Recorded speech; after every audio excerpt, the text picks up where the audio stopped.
Hi everybody, Susanna Anderson here from the Are They All Yours blog at StephenAndersonFamily.com. Today I want to make a video about how to switch your family over to using einkorn flour. Our family switched to using all einkorn flour over 2 years ago, probably about 2.5 years ago. And einkorn is basically an ancient form of wheat. So it is a grain. It's not going grain-free, it is a grain. It contains gluten, so it's not even going gluten-free. However, it is an ancient kind of a grain, one that's one of the original grains that modern wheat has been hybridized from.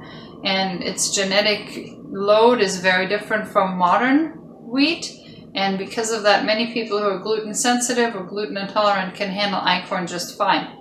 Even for people like us who don't actually have a reaction to wheat, using einkorn will prevent future issues like allergies and gut issues, that can cause other health problems.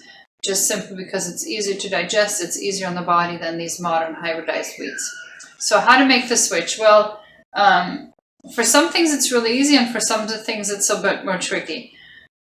Basically, the two things that are tricky about using einkorn flour is that it's very slow to absorb liquids and it's slow to absorb fats. Those are the two main differences.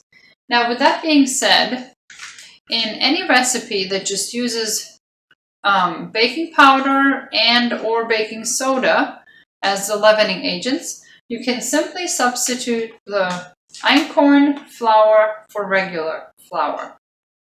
Just 1 for 1.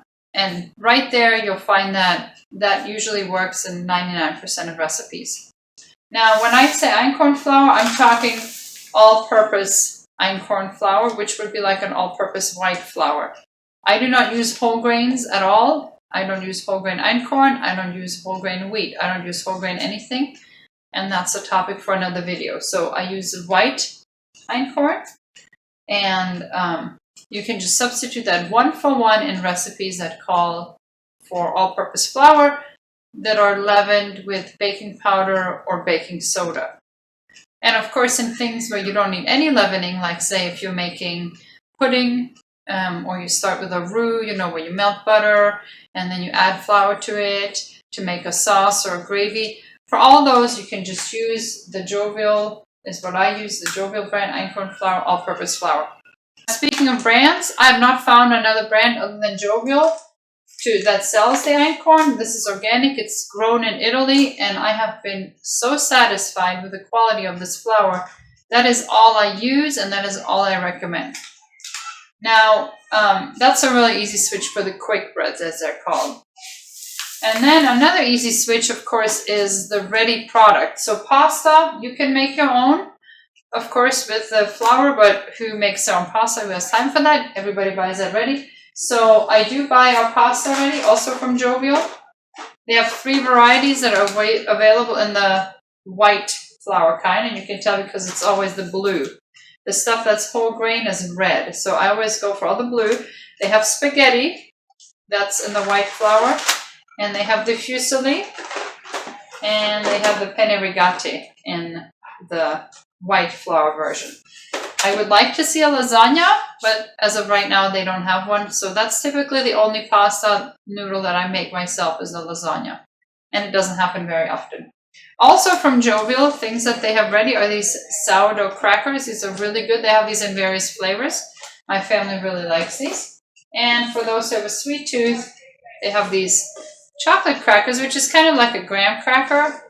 And they have these, and then they also have ginger ones that some people in my family really like. This is my favorite. What I like about these is that they're very low on sugar. They're only slightly sweet. 3 of these cookies only have 6 grams of sugar in them, so that's very little. Really good thing. Now, this is a lot of ready product. So what I recommend is that you get is a Jovial Foods Einkorn Cookbook. Now, there's only 2 Einkorn cookbooks on the market that I'm aware of. This is one of them, and I really love this cookbook, and you can tell that I have used this. These pages are falling apart now because I've used this so much. There's splatters, and every recipe has been added to. I love these slow fermented Belgian waffles. I've made these so many times. The whole book is just falling apart. I've used it so much. And then in the back, I've also written in a lot of my own recipes. So I recommend, if you're new to working with einkorn, getting this cookbook. Now I should add here, I'm not endorsed by Jovial Foods. I wish I were, because that would save me money. But I'm not an affiliate. I'm not endorsed by them. I just really, really like their products. And the recipes in this book are all very good. But even before you get into the recipes, the book explains to you the differences between working with einkorn versus working with wheat, and how it's different, and walks you through step by step. It shows it to you just step by step how to work it. So I highly recommend this book. It's a very good book. It shows you how to start a sourdough starter and feed it. And I followed these directions and got a wonderful sourdough starter ready, and that I have been using ever since then. So it's a really great book if you're just learning to work with einkorn. Now, in this book, they have a recipe for pasta that works wonderful if you want to make your own pasta. They also have a recipe in here for the sourdough crackers, and they taste every bit as good as these crackers that they sell. They taste identical. So it's a really good recipe, and they include it in the book. That's just for the ready products. Now, where the tricky part comes in, the thing that's hardest in working with einkorn is anything that's leavened with yeast or sourdough. So like a slow fermented leaven there. That's where the tricky part is. The reason for that is that einkorn does contain gluten, so things will rise beautifully, but the gluten is very weak. So then when you move it to the oven and you bake it, it just collapses. That's where the book really comes in handy, because the book has very accurate recipes, because basically it's really tricky to get the ratio of wet ingredients to dry ingredients right.